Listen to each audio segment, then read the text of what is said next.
Hello' everyone, মই তৃষ্ণা। আজি পুনৰ এটা নতুন মিনি ব্লগলৈ সকলোকে স্বাগতম জনাইছোঁ। আজি আপোনালোকক এটা জাগ্ৰত মন্দিৰ দেখাম আৰু এই জাগ্ৰত মন্দিৰটো ক'ত আছে গম পায়নে? পাণবজাৰত। আৰু এই মন্দিৰটোৱে হৈছে শুক্ৰেশ্বৰ দেৱালয়।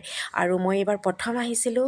আপোনালোকে সকলোৱে শেষলৈকে ভিডিঅ'টো চাব আৰু ভাল লাগিলে সকলোৱে লাইক কমেণ্ট আৰু শ্বেয়াৰ কৰিব আৰু সকলোৱে যেন মোৰ এই চেনেলটো ছাবস্ক্ৰাইব কৰি দিয়ে, মই তাৰেই কামনা কৰিলোঁ। আৰু ইয়াতে থকা শিৱলিংগটো দেখিছেনে?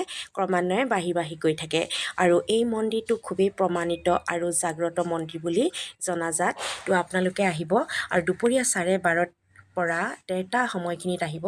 সেই সময়খিনিতে বাবাক ভোক লগোৱা সময় আৰু এই সময়খিনিৰ পাছতেই মন্দিৰৰ দৰ্জা খুলি দিয়া হয় শংখধ্বনিৰে। তাৰ পাছত সকলোৱে পূজা অৰ্চনা কৰা হয় আৰু চাওকচোন কিমান ধুনীয়া মন্দিৰটো। সকলো আহিব আৰু ইয়াতে বিষ্ণু মন্দিৰো আছে আৰু লগতে লাগি আছে ব্ৰহ্মপুত্ৰ নদী। তো ভিডিঅ'টো সকলোৱে শেষলৈকে চাব আৰু পুনৰবাৰ কৈছোঁ চেনেলটো ছাবস্ক্ৰাইব কৰি দিব।